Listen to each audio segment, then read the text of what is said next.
पदाधिकारी राष्ट्रवादी अजितदादा पवार गट, शिवसेना शिंदे गट, भारतीय जनता पार्टी आणि Republican party of India Athawale या सर्व पदाधिकाऱ्यांची मेहनत घेतली। या मेहनतीचं फळ आपल्याला आजच चांगल्या रूपाने भेटलेलं आहे की या देशामध्ये नरेंद्र भाई मोदी काम करत असताना आपला धनुष्यबाण हा त्या घड्याळामध्ये बघायचा, जे घटक पक्षांचं जे चिन्ह आहे ते आपण घड्याळात बघायचं। हा आदेश आपल्याला सर्वांच्या पद्धतीने गावागावात वाड्यापाड्यांवर आमच्या काही कातकरी वस्ती असेल किंवा ठाकर वस्ती असेल किंवा जिथे काही बौद्ध वस्ती असेल या सर्वांमध्ये आपण सर्व कार्यकर्त्यांनी जो मेसेज दिला आणि त्या मेसेजचं फळ असं झालं की आपला महायुतीचा उमेदवार आज निवडून आलेला आहे। की आपल्या कालपर्यंत ज्या चर्चा चालू होत्या की कोणता उमेदवार निवडून येईल कोणता नाही, आणि जो रिझल्ट येत होता फेऱ्या येत होत्या, जसं फेऱ्याने आपला बीपी वाढत होता कमी होत होता, पण आपल्याला ही दिशा कोणी दिली?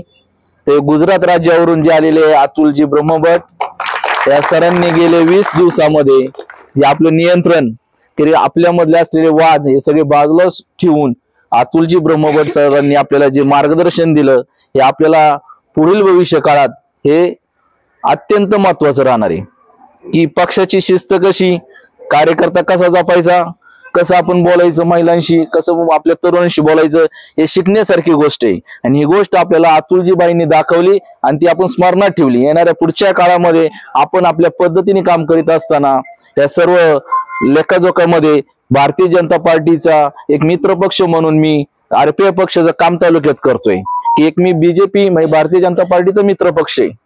माझा इथं मित्रपक्ष आता नवीन झालेले आहेत, पण माझा मूळचा 13 वर्षाचा मित्रपक्ष हा भारतीय जनता पार्टी आणि त्या आदेशानुसार याच्या अगोदरचे असणारे अध्यक्ष आता आदरणीय संदीपजी भाऊ बानखिले, डॉक्टरच्या ताराचंद कराळे साहेब आहेत, या सगळ्यांच्या संपर्कात आमचा पक्ष छोटा जरी असला तर आमचे कार्यकर्ते ज्या ज्या गावामध्ये आहेत या सर्वांच्या संपर्कामध्ये असतात।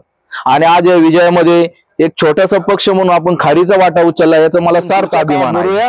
आणि माझं असं वैयक्तिक मत आहे अतुलजी ब्रह्मभट साहेब येणाऱ्या काळामध्ये जो काही पक्षासाठी किंवा इतरांसाठी काही जो कार्यकाल असेल किंवा कोणते काय असेल तर आमच्या पक्षाला काही आपण विसरू नये, 10% हिस्सा आमच्यासाठी राखून ठेवावा की जेणेकरून आमच्या कार्यकर्त्यांना एक ताकद येईल। कार्यकर्ता जर आपल्याला पुढे चालत त्याला काहीतरी एखादं पद दिलं पाहिजे आणि ज्या वेळेस पालकमंत्री या जिल्ह्याचे कोणी होतील पण माझे पालकमंत्री आपणच आहात।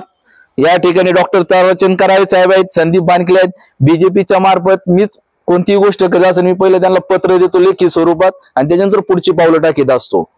मग आदरणीय स्वर्गीय गिरीजी बापट साहेब जे होते पालकमंत्री त्या काळामध्ये आरपीआयला 7 कमिट्या दिल्या होत्या, अशासकीय कमिट्यांवर आरपीआयचा एक पदाधिकारी त्या साहेबांनी घेतला होता। त्यावेळेचे तालुका अध्यक्ष त्रिवेदी सर होते, त्यांच्या शिफारशीनुसार आज आरपीआय पक्षाला त्या कमिटीमध्ये जे काही सहकारी असतील कमिट्यांमध्ये कोणी एमएससीबी रेशनिंग कमिटी अशा ज्या 7 कमिट्यांमध्ये त्यावेळेस आरपीआय पक्षाला छोटा का होईना घटक म्हणून त्यांनी स्थान दिलं होतं। येणाऱ्या काळामध्ये आपण स्थान द्यावं अशी अपेक्षा व्यक्त करतो आणि ह्या इलेक्शन मध्ये आरपीआय पक्षाने कोणतीही अटी शर्ती न ठेवता आमदार दिलीपरावजी वळसे पाटलांना मोफत, मी शब्द वापरतोय मोफत पाठिंबा दिलेला आहे, कोणती अटी शर्ती लावली नाही। साहेब निवडून आल्यानंतर म्हणलं जे काही फंड असतील ते आमच्या दलित वस्ती असेल किंवा बौद्ध वस्ती असेल किंवा अनेक भागांमध्ये हे आमच्या शिफारशीनुसार द्यावा अशी मी त्यांच्याकडे यापूर्वीच मागणी केलेली। ज्यावेळेस आपल्या लाडकी बहीण योजनेचा कार्यक्रम होता अजितदादा पवार तिथे आले, सुनील तटकरे आले होते, त्यावेळेस मी लेखी स्वरूपात ते निवेदन दिलेलं आहे आणि एक लेखी स्वरूपाची निवेदनाची तिथे देताना एक पत्र सुद्धा मी आपल्या घटक पक्ष जो म्हणून या एनसीपी असेल शिवसेना असेल आणि बीजेपी यांच्याकडे पण मी लेखी स्वरूपात दिलेले आहे। संदीप भाऊंना बऱ्याच वेळा मी पत्र व्यवहार केलेला आहे फंडाचा, कारण काय होतं इलेक्शन आले की आपण अनेकांना पुढच्यांना ब्लॅकमेल करतो, पण आमची पद्धत वेगळी, तुम्ही निवडून आल्यानंतर आमची कामं करा। कारण माणूस कसा आहे आपण म्हणतोय बोगद्यात अडकलाय तर कोणी काय अटी शर्ती ठेवू शकतं। तर या सर्व पदाधिकारी कार्यकर्त्यांनी आपल्या महायुतीचं काम केलं याबद्दल आपला सर्वांचा मी ऋणी आहे आणि या विजयामध्ये आपल्या सर्वांचा सिंहाचा वाटा आहे। अशीच आपली साथ इथल्या पुढच्या काळामध्ये अशीच राहावी। येणाऱ्या प्रत्येक गोष्टीमध्ये आपण भारतीय जनता पार्टी आरपीआय महायुतीचा घटक म्हणून आपण एकत्र हातात हात घालून पुढच्या यशाची पल्ला गाठूया। एवढ्या या ठिकाणी मी माझं भाषण थांबवतो। जय भीम, जय भारत, जय महाराष्ट्र।